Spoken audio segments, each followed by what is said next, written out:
Welcome to the Fine Arts Work Center's summer series of virtual events. I'm Kelly Groom, Director of Education Programs. We will miss seeing you in person this summer, but we're glad to stay connected with an exciting series of weekly events. Tonight, we are thrilled to have Victoria Redel with us. She is the author of 3 books of poetry, most recently Woman Without Umbrella, and 4 books of fiction, including her newest novel, Before Everything. Her work is widely anthologized, translated into 11 languages. She's on the faculty of Sarah Lawrence College, and her honors include fellowships from the Guggenheim Foundation, National Endowment for the Arts, and the Fine Arts Work Center. 87 days ago, Victoria Redel generously began reading us a poem every day on Instagram, bringing us into the world of the poet and the poem. Her daily readings are a source of beauty and solace, inspiration and joy. Though she'd only planned on doing this for a few days, I hoped that she'd keep going, and luckily for us, she did. Her readings are a true bright space in dark days, and I'm so grateful to her for joining us tonight. Victoria Redel. Thanks. Am I with you guys now? Is this all working? It is. Hi, I'm happy to be here, and I'm going to give you a little bit the lay of the land of what I'm hoping to do together. It's a little odd, as I've told Kelly, that you can see me, but I can't see you, which is what I wish I could, especially since I'm hoping that in certain ways you participate. So we are, the way that we will participate, or when I ask it, is for you to use your chat function, which you probably all of us are so familiar at this moment in time. It's probably down at your bottom, and just type stuff in, and let's see if I can make this work in any kind of meaningful way. So the format is, I'm going to just talk a little bit about having done this Poems from the Quarantine. It's weird that it even has a name for me at this point, but I guess that's what Kelly called it, so that's what I'm calling it right now. And then try to lead us into a couple of prompts from 1 or 2 of those.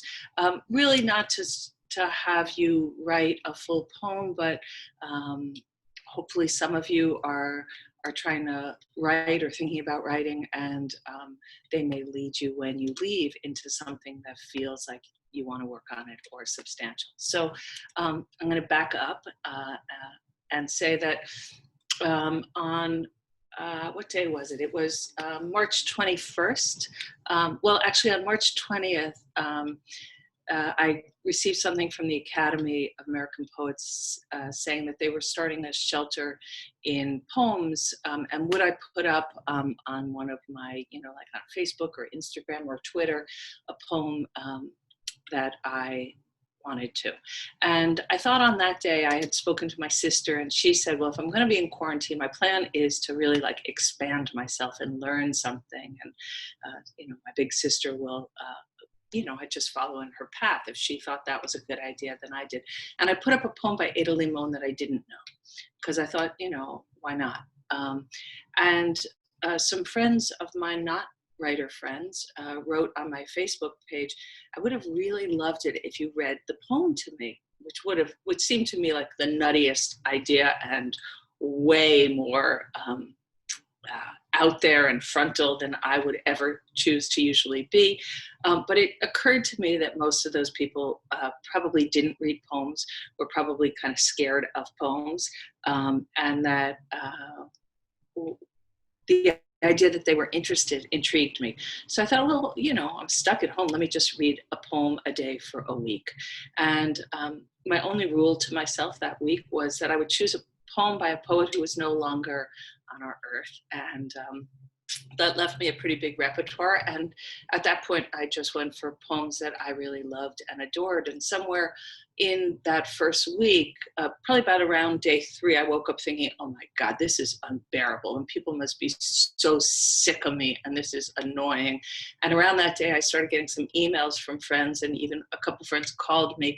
And I noticed that on Instagram and Facebook, where I posted these things, people were saying, this really helps. And a couple of the emails said, please just don't stop after a week. This time feels really rough, and this is some kind of solace for me.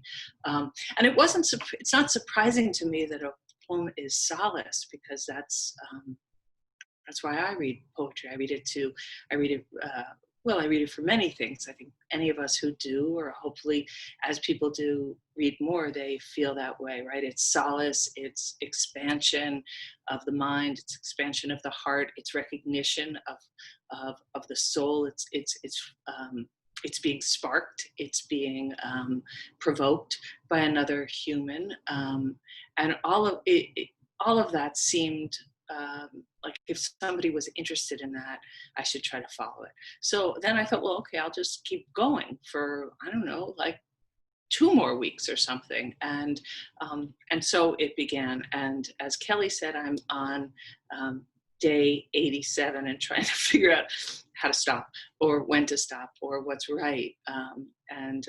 I kept kind of being prepared for people to start typing me like, stop! But that hasn't really happened. And the other piece of it, and I guess if I'm, there's also a little bit a shift in the experience, which was something I started, which was initially started for some friends who didn't know how to read a poem, or weren't really sure what a poem was, or if I talked about what a villanelle was, they were like, whoa, I never even thought of, that's amazing, a villanelle. Somewhere along the line, the experience started to change for me. And I would wake up and think, well, what do I need today? What do I need to immerse myself in, and what do I need to learn? Because there was also still my sister's provocation that I couldn't just hang out with poems that I knew and loved. There was going to be some sort of expansion. Also, it started in the midst of the quarantine and of all of us navigating something really new and uncertain. And of course, history, what I began to see was that while we were in something new and uncertain, it had precedence. Other things had happened before that felt like connected, so that I would read a poem and people would say, boy, that feels timely. And it would have been a poem written in 1921 or a poem written in 1945. And then history that we are living in began to change. Or change isn't really the right word. It was what I felt all the time, which was we were in the situation of this quarantine, but other situations hadn't come to an end. It was not the end of the situation of migrants all over the world. It wasn't the end of children being kept on the border and not being able to have asylum in this country. Many things weren't changing, and they were going on. This was just engaging our imagination. And then, of course, other things began to also erupt and engage our imagination and become a necessary part of, if I was going to read a poem, what was necessary. And so that began to filter in. So, certainly it wasn't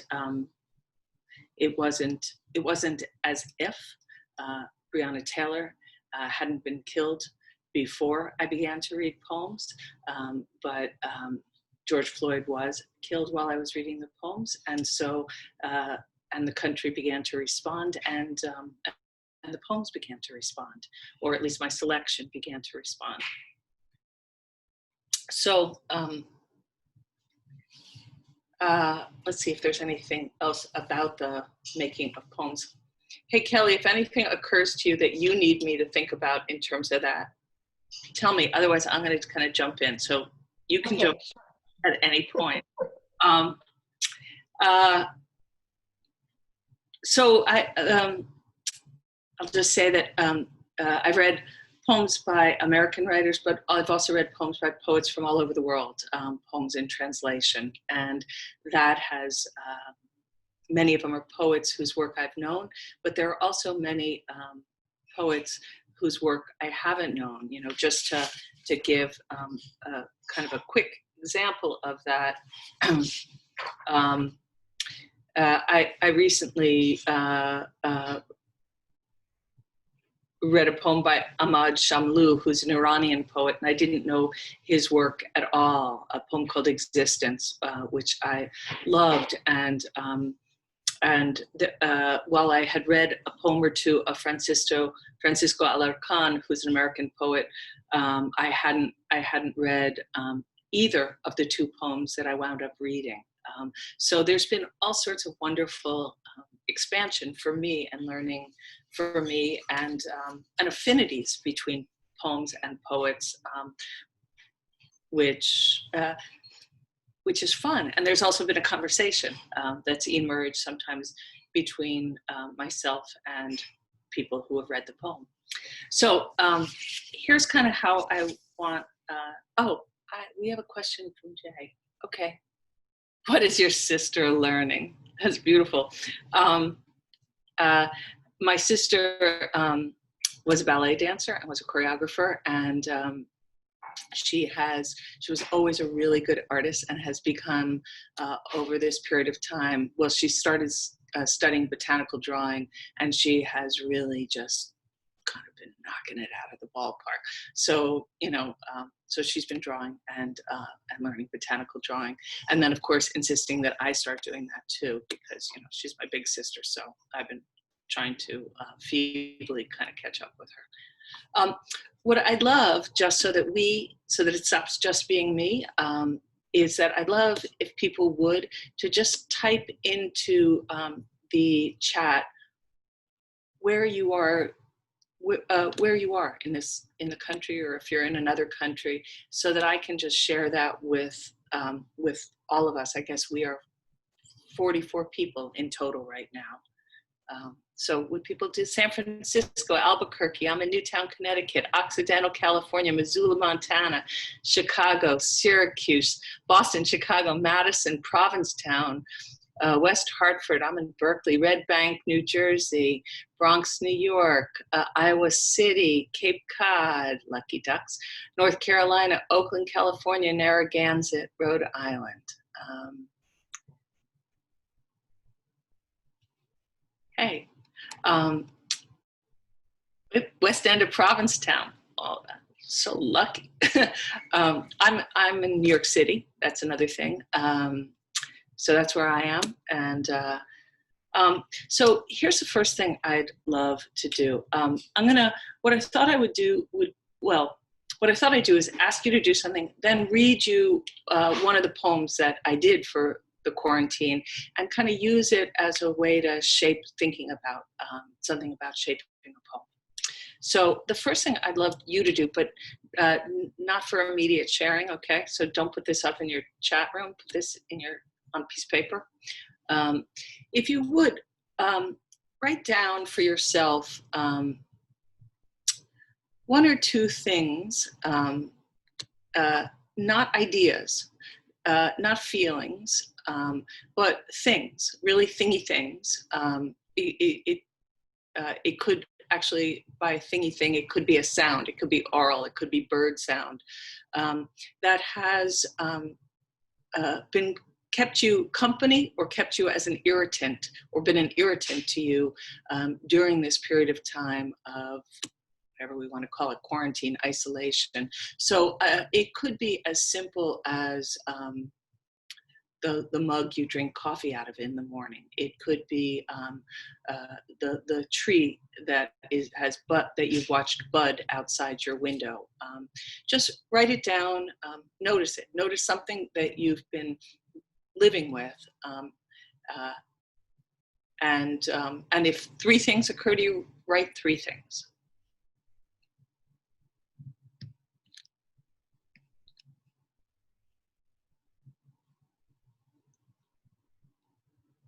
Um,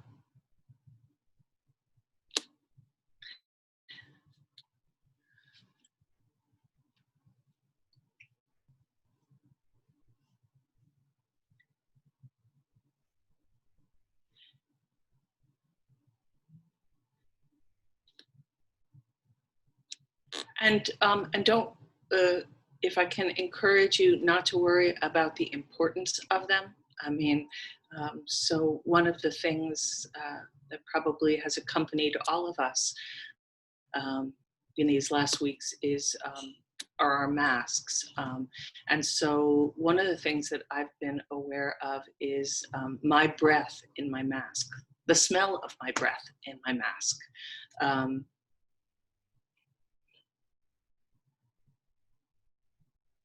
Okay. So, so I could keep track of it. I sort of put these things, these poems, as I read them, I kind of wrote them down in the book. But what I thought I would do would read a poem by Wanda Coleman, which was day 76. It was June 6th. And for those of you who don't know who Wanda Coleman is, Wanda Coleman was born in 1964 and she died in 2013. She was born in LA in the Watts neighborhood, and she had a whole lot of different jobs in her life, including being one of the writers for Days of Our Lives, and wrote an enormous number of books of poetry, had a really big full career. She wrote a ton of sonnets, really amazing sonnets, in fact. This is a poem called Requiem for a Nest. So the first thing I want us to think about is requiem and prayer a little bit. And that's why I'm choosing this.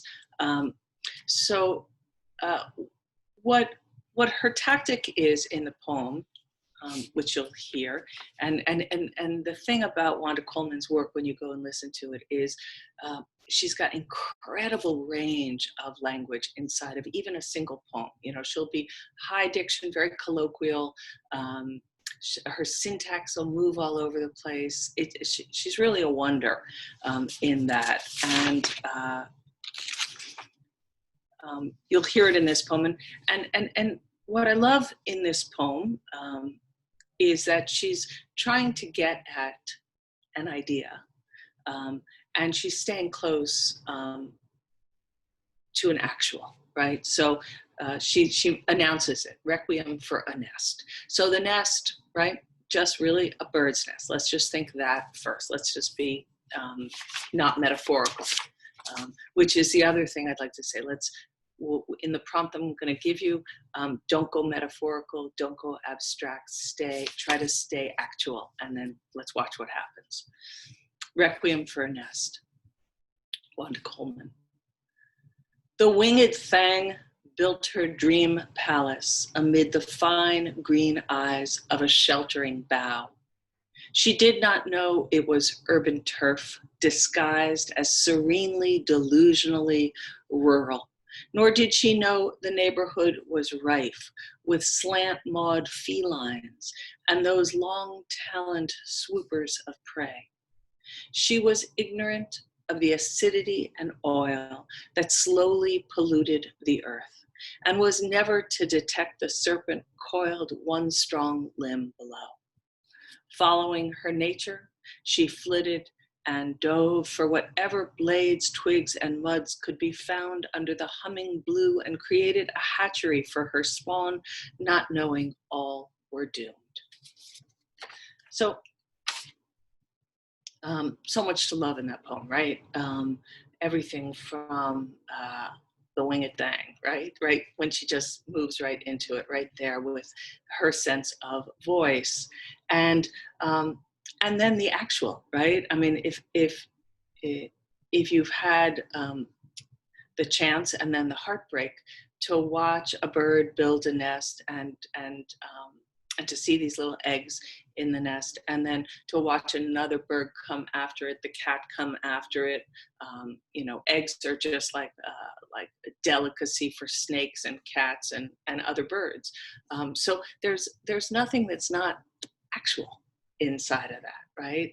Um, and then she gets, because of language, because of poetry, following her nature, she flitted and dove for whatever blades and twigs, right? She gets in that word dove, the word dove, right? So the word gets to do her double work. And the humming blue, you know, there we hear the, right, a hummingbird. And yet, so we don't have to in two, none of us are going to try to write a full poem. So like, if you're going like, damn, I can't do this, this is scary, don't worry. But what I'd love you to do is to think of something, and it could be, in fact, the very thing that you have been living with, that were one of the things you might have just written down. It'd be great for you to write just an opening sentence, just one sentence of prayer, or that honors, either through prayer or through elegy or requiem, a thing, a sound, a thing, a smell. And again, it could be, I mean, maybe every one of us should write a prayer to our masks, right? A prayer to our breath in our masks, a prayer to our, whatever, the light outside the window. So just start with a sentence or two, start with 3 sentences, just 3 simple sentences, and don't worry about them, okay?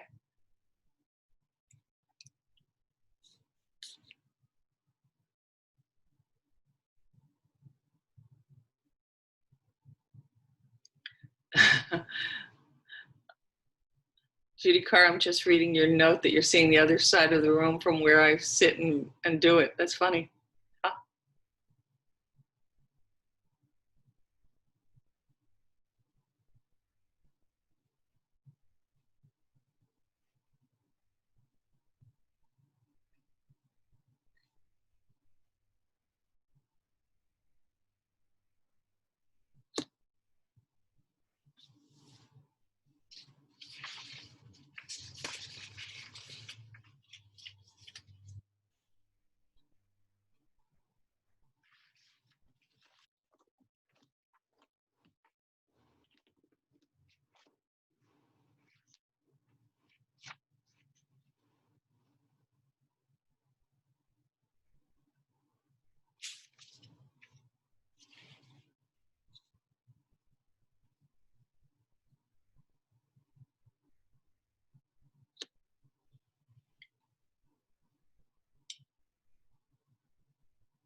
If you can, as you're writing those 3 sentences or 2 sentences, try to write one more sentence that reverses something you've said, or that takes it from a different, well, unless someone says that doesn't make sense, I'll just let you try it. And if it doesn't make sense, just type that in.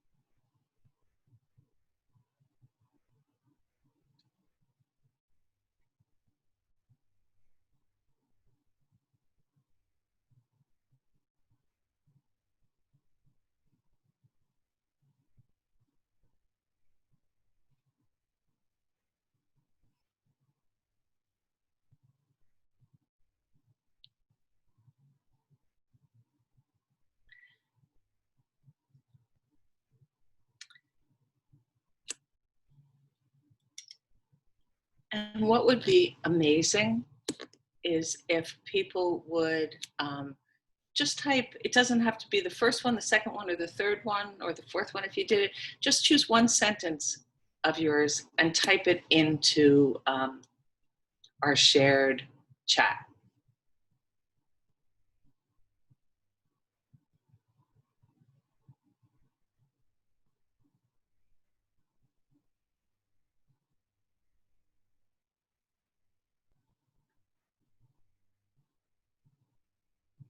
No one wants to be the first one.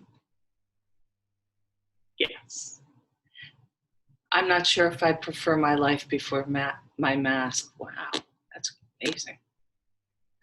The Russian olives overwhelm me with their heady intimations of sex. For some reason, I can't see any chat comments. Can you help her with that, Naya? Oh, sorry, Mark. Can you help Mark with that? You click on that on the chat screen, Mark. Isn't that what you're helping? Whoa, this is going too fast now for me. Oh, wait, I can back up. Waiting for the screen to bring in my data. A wind, but not a wind, a flare, but not a light, white noise, noticeable, proximate, and then over time, somehow becoming part of my thinking. Perched on the branch that snugs my window, my treadmill holds an honored position in my home, the place I'd keep a throne. The dull gray satin of unformed waves rising but not breaking. Uncertainty, you have rented rooms for me for a long time, but now you have moved in and I find you an unwelcome guest. Full-blown Friday eloquence, the quick draw of your prick is kind. A simple gold bowl and a wooden mallet is all I need in morning. Today I find a beaded line of green pearls clinging tight to their itchy stems, a throat dancing with such urgency, but doesn't keep my coffee any warmer than my faded ceramic mug. The cat played with strands of used dental floss after Easter dinner. I reach for nature's miracle from under the sink. On the tapestry of small roses, it takes until day 54 for me to notice the dog in the tree lifting for the pear. Birds don't think about where they set up shop. My neighbor's roses, the pause on my morning walk. When I remove my mask for a moment, the ambulance sirens sound like Hail Mary, Hail Mary. Actually, they don't sound like a prayer at all. My chat isn't working. Elizabeth Jacobson's isn't. The daily preparation of a mug of golden milk, so much work for one person in quarantine. No, it is, Elizabeth figured it out. Where do all turkeys come from, gobbling me awake each lockdown morning? I called to the man in the next room whose happiness was like acid in my heart. Beautiful, beautiful. It's like one big poem already. Wait, we get more. Awesome. At last you appear, small, regal, the crown's flame, what I see. The last descending step in a splintered teak always hammers in my left knee, always bears the full brunt of my impatience to round the corner and scatter a handful of thistle. That was me. Great. Awesome. The idea of the praise poem, you know, and I say that in a moment where it feels often difficult to figure out right now in this moment what exactly there is to be praised and what we can praise, meaning what is worthy of our praise. But I think that what a poem can handle so well, what we hear in the Wanda Coleman poem, and I'm going to read another poem that's a praise poem, is that it can handle contradictions, and that praise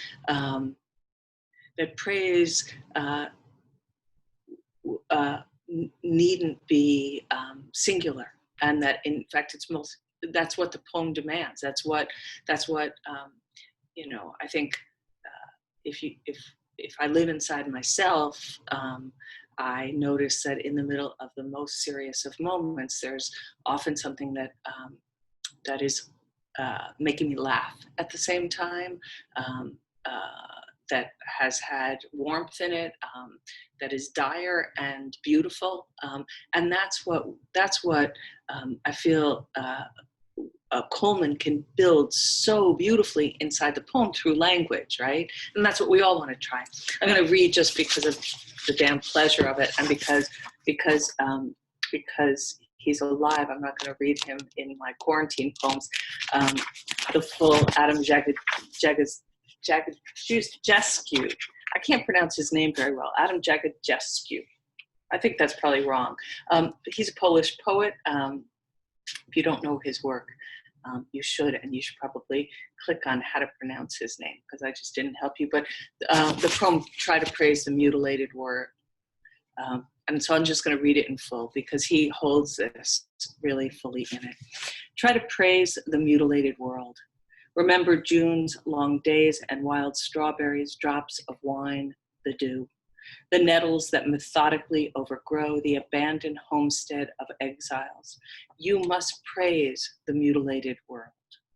You watched the stylish yachts and ships. One of them had a long trip ahead of it, while salty oblivion awaited others. You've seen the refugees heading nowhere. You've heard the executioners sing joyfully.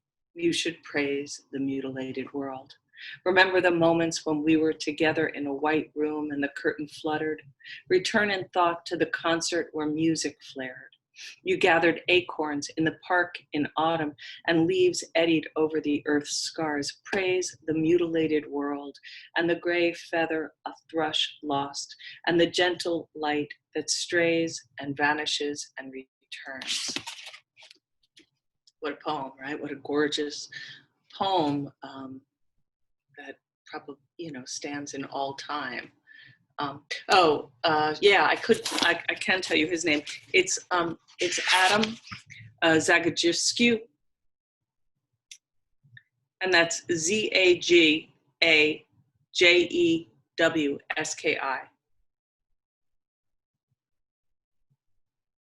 I don't think it's Adam Zagadjewski. I think there's in the Polish, there's a different sound in that. So he was born in 1948. I'm going to move on because I think it may be fun to come out of this with a couple of things that may move you towards things you want to write in the next couple of days, or hopefully want to write.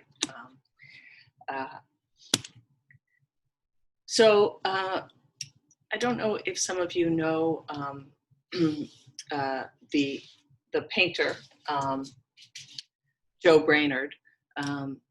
Joe Brainerd was a painter. He came from Tulsa, Oklahoma. He was born in the 40s, grew up in the 40s and 50s, came to New York, died of AIDS, and during his life as a visual artist, part of the New York School of Artists, he also at some point kind of surprised all of his writer friends, like Frank O'Hara, by writing this little book that was about 160 pages or something, called I Remember.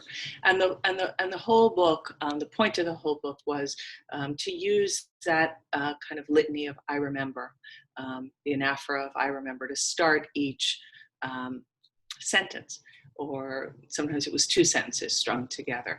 And the point of the book is for him to he moves through time in an unorderly fashion. So it could be an I remember from when he was 6, paired next to an I remember from when he was 15, 17, 20.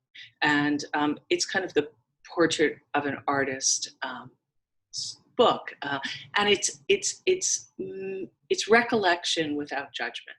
So inside of it, he, as a product of a white boy in Tulsa, of growing up in Tulsa, Oklahoma, there are some sentences inside of it that reflect being a boy growing up in a white racist environment in Tulsa.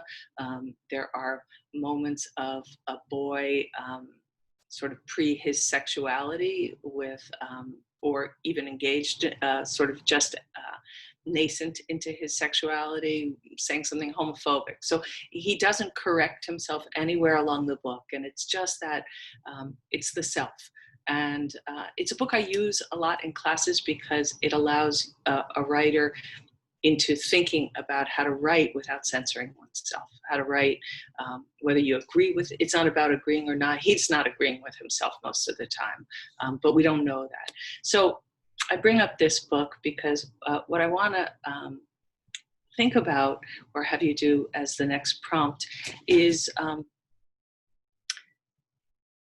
to think about this period of time, which certainly as we're going through it feels unprecedented in so many ways, from the fact that we will 5 years look back on it, and it will be a period of time we have lived through, both as a world, a nation, and a self. And so that, again, those things like, I'm going to keep harping on my mask, right? Because it's just an easy one to use. And I'll use the same sentence. If you wrote to yourself if you wrote down a sentence like, I remember the sour smell of my breath in the mask. So I'd love it if you wrote down,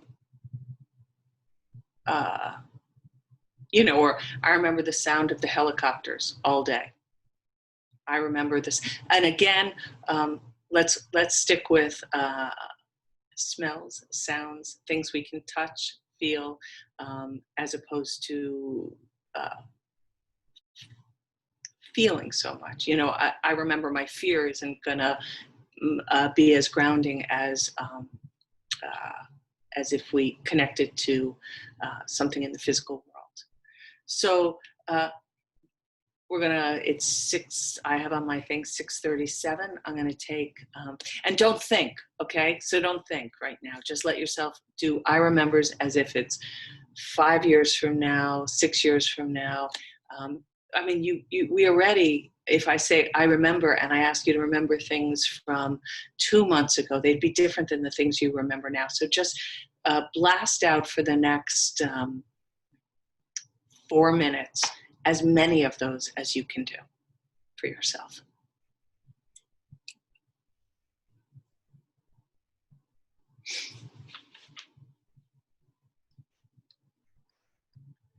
Oh, thanks, Michael. It's Zagajewski. That's what it is. You know what? Zagajewski. Thanks, Michael. Michael Morse.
You definitely don't have to share this one in a typed one, but write at least one of them that makes you uncomfortable to write.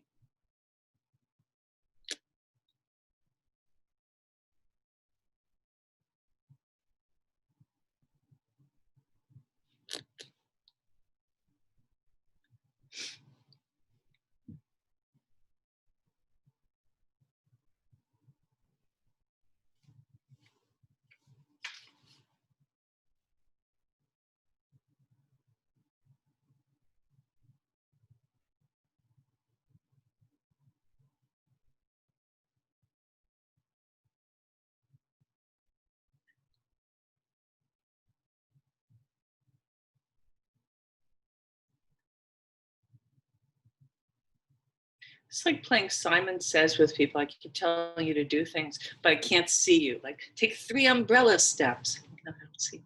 But I am going to see you now because if people are willing again, just write in one of those sentences, one of the I remember sentences.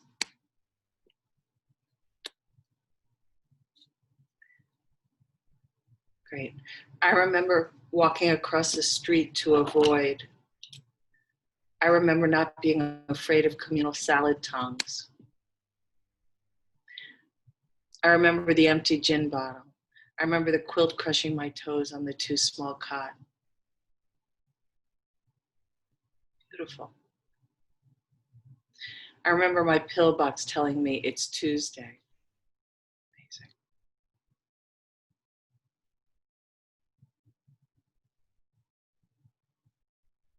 I remember my son telling me, don't worry, I'll be back in 2 weeks.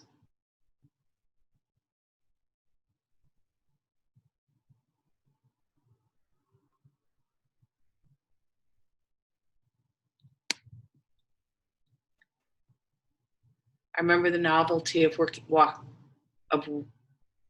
I think you mean walking, right, Allison? Walking 20 steps from the kitchen? Of working, no, excuse me, I read it wrong. I remember the novelty of working 20 steps from the kitchen. Now I get it, excuse me. I remember making a mask from a kitchen towel with hair ties on the ends and how they would weigh down my ears so they folded over like envelopes. I remember getting into my car and forgetting how to drive it. I remember yelling at my husband for pushing the walk button with his bare hand. I remember that in Montana, quarantine meant outside, the land large, football fields between us on Blue Mountain. The sheep's too made space for each. The cows made space. The birds even nested under the rain gutter. Oops. Rather than in the closest trees. I remember buying things I didn't need because I had touched them and didn't want to leave my germs behind. I remember visiting my students in their bedrooms, the blank and tapestried walls, the slap of a mother's hand on a child's behind.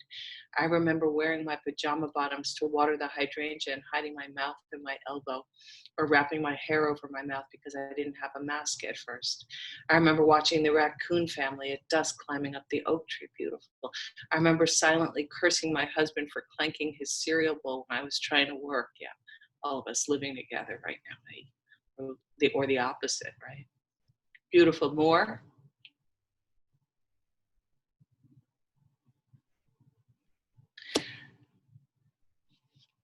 Oh, wait, I missed some. I remember, hang on, I missed some of that here. I remember my huge stomach when I'm naked, not wanting to shower. I remember, that was what I missed, I saw that. I remember hope painted on a fence on the corner of Pine Haven and Thornhill, half hidden by the wisteria. I remember having to depend on others. Whoops, wait, hang on, am I getting, beautiful. Amazing, right? Working in that, oh, here's more fun. I remember turning my head to unmasked strangers even when they smiled. I remember watching my grandson ride his red bike for the first time wearing a mask. I remember his little mother still in ER scrubs running behind him, cheering him on as they speeded through the empty streets of Brooklyn. Yeah. Gorgeous. It isn't that all of us are gonna now write Joe Brainerd's next I Remembers, but that that oh, there's more. I love them. Keep popping up. I remember the look on my students' faces when I first saw them on a Zoom call, how scared and confused they looked in their bedrooms. Yeah. That process of doing that I remember thing is a really great way of accessing what's right in front of us every day. And and and uh, and to hear any of these, right? If we parsed our way through the range of feeling that's inside any of these sentences, and if you started to build on them or wiggle around inside of them, um, just as uh, and stay inside of that, it would build up the pressure of feeling um, that, for example, in a totally different way, because she's talking about literally a bird making a nest, we start to feel in the Wanda Coleman poem. So that inside of the actual, right? I mean, and there's any number of poets we can look at for that, whether it's looking at a Mary Oliver poem, looking at a Jane Kenyon poem, uh, we begin to find our way. And the moment that we're living through, you know, the uh, it, is the texture of stuff that we want to write into, and yet it feels hard to write into it right now, right here, right now. It feels like, what would I have to say? Well, you're living around what you have to say all the time, and whether in fact we know how to make a poem of it yet, or a piece of fiction of it yet, or a piece of prose or an essay, we do have the data right there. We have the stuff of it. We have the smell of it, the taste of it. And even just each day when, you know, I've found that if I'm left to my devices of keeping a journal, I pretty much don't do it because it really sounds whiny and wow, wow, wow. But if I just try to keep almost a list of what was inside the day, the taste of, you know, the milk in my coffee that was a little off, or it's not that it resonates fully with meaning, but it's how we begin to uncover meaning.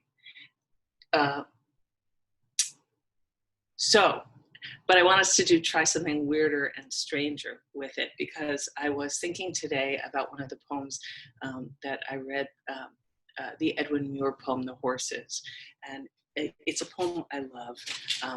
But before I read it, I'm going to just say, let's try something before I read it, because you'll be like, huh? And that is to take one of these memories and well, I'd like to try two things.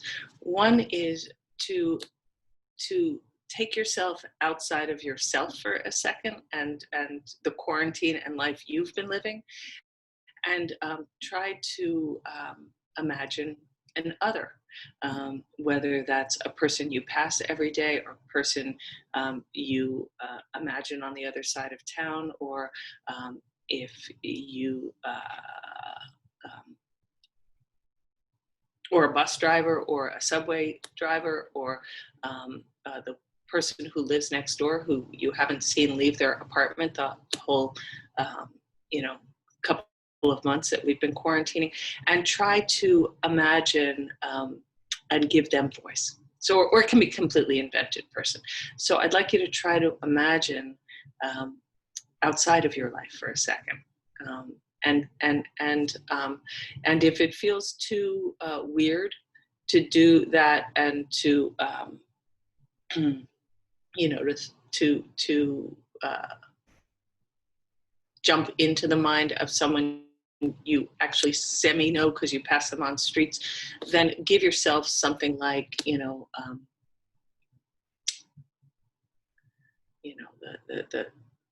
the butcher, the baker, the candlestick maker, you know, the postman. Just imagine a sentence or two of their, a sentence of their day, one or two things that you're inventing for them as a character or as a person. who's in this moment in time. So maybe it's the dad you saw trying to get his kid to ride the bike, or being frustrated, or something gentle you saw, or something you watched. If you've been at the protests, be inside of an other. Be inside of someone, not yourself.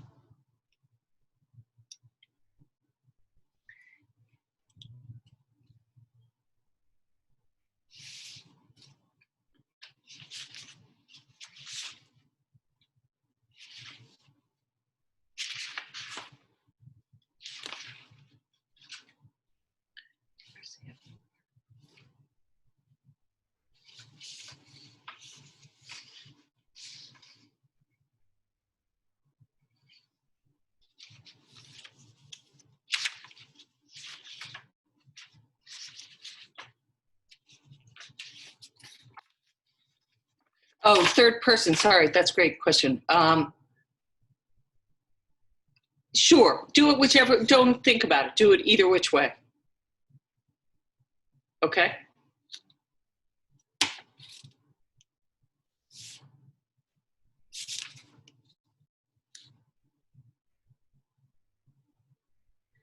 And then after you're an other person, be a we person. Be a plural.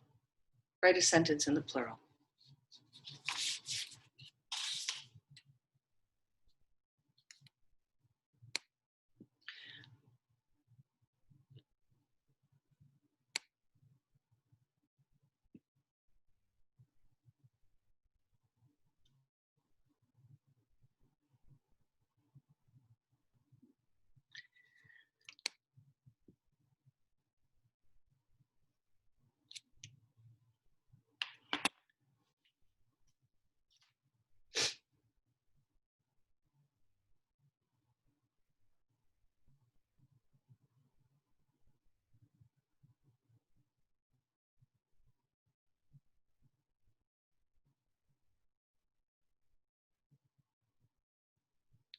I'm gonna not read the Muir poem because I think we only have like 6 minutes, right, Kelly? Yeah. So Yes, right. Yeah. it's somewhere. I can tell you what day it is if you want to go read it or hear it. It's day 64, which is May 24th. I don't know how you find that in the endless list of things. So I had us do all of those various things, and all of them could go in different directions. So, for example, what if I asked you to think about leaving and writing a poem of praise to the person you've just imagined, or imagine their praise poem, or imagine a gift you could give them in a poem that's a gift. Or what is in the horses, the Muir poem, what he imagines is what starts as a we in a moment beyond this moment, a kind of post-apocalyptic moment, and yet the moment feels pretty close to the present in certain ways, right? He imagines something that's not unlike a present, but where certain things have happened. I mean, we could also, I walked out of the apartment and I had that feeling I'll keep harping on the mask, which is the poet Edwin Muir, and the poem is called The Horses. Naya just asked that. If in September of this year you had said, will everyone you see on the street be wearing a mask? I'd be like, what are you talking about? That's nuts. What are you doing? And yet here we are. So it's imagining a poem that's in a future, that incorporates and doesn't incorporate, would be something interesting. So I'm just kind of throwing out other sorts of prompts to think about. And I say that because certainly each of the poets is an example of a kind of poem that you could try to write. Whether it's like saying, I'm going to try to write a sonnet, or I'm going to try to write a villanelle, or I'm going to try to write a persona poem, which is the idea of writing inside of an other. So I want to open it up in the last moments to see if there are questions or if there are things that are useful that people want to share or that that I can be helpful with.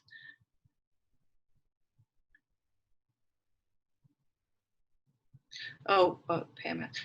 Thank you, Pam. When will you do this again? Well, the Work Center has another one next Tuesday with Marie Howe, and she's invited some people to talk with her. So they're doing something every week, I think, for a little while, for a couple weeks, and then there's a bunch of different ones. So I would look on the Work Center, or they'll be sending you things. Is that a question right there? Would you say an ode is a praise poem? Yeah, definitely. Yeah, Tracy, I definitely think an ode is a praise poem, right? That was the history of what the ode was, right? It started as a kind of public, big praise, almost a political praise poem. That was what Pindar was, and then they became more private, right? Ovid's, poems, and then Lorca's ode poems, right? Oh, those are crazy great.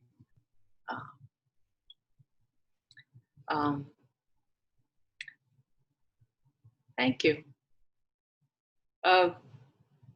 Well, Michael said, hearing words of Larry Levis and Jerry Stern. Jerry Stern is the one living poet that I've included in this, and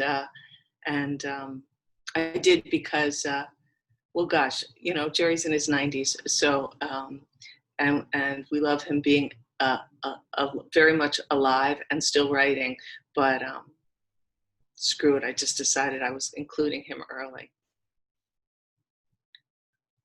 Great, I'm so happy it's useful. You really want to stretch us with an ode to Trump? I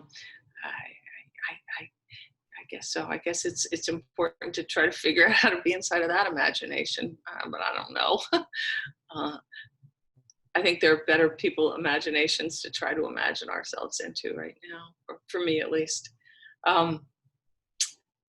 Thank you. Go to other things at the Fine Arts Work Center. I love the Fine Arts Work Center. It's a privilege to have spent an hour with you guys. I hope that there's things inside of these prompts that you can, maneuver around and play with and let go of and just go nuts with and have a really fun time. Thanks. Thank you, Elizabeth. Thank you, Cynthia. So nice of you guys to all be here. You're leaving for the Cape tomorrow. Lucky ducks going to the Cape. Thanks, Bridget.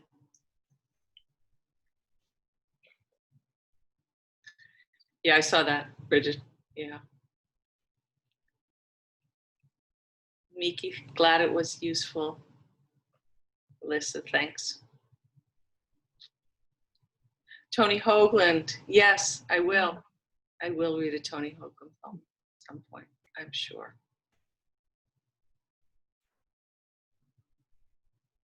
It's kind of amazing to me that I haven't. That's what I keep thinking, like, I haven't read a Tony Hoagland poem. Wait, I haven't read an Eliot poem. Wait, I haven't read William Carlos Williams. It's nuts, right? Yes, I have done a Jane Kenyon early on. I think Jane was, let's see, I can even see it. Jane Kenyon was the third poem I read. So I read Neruda. I read 2 odes of Neruda's, Tracy. And still, they're just, and somebody said to me, aren't you going to run out of poets? I'm like, no. No. Not. Exactly, never. I mean, hi, Kim. And I haven't touched the living, right? I haven't touched the living yet. But I think I'll stop before that, right? a new Dead Poets Society. The ICU worker thanks you for an hour of respite tonight and for the daily poems of light. Oh, I'm so happy to have given you Stanley. Yeah, I read Stanley. Definitely read Stanley already. I'm so happy to have helped Kathleen. That's a reason to keep going now, right? Yes. Okay, Naya, Kelly, do we say goodnight? Yeah, thank you so much, Victoria, for such a beautiful night, and for beginning the series for us. To get copies of Victoria Redel's books, including her newest, Before Everything and Woman Without Umbrella, East End Books here in Provincetown has them in stock, and they can be purchased online and shipped to you. So thank you for joining us. And next Tuesday night, we welcome Marie Howe for a quarantine dinner with friends, Reginald Dwayne Betts, and Rachel Eliza Griffiths. So thanks. Good night. Good night.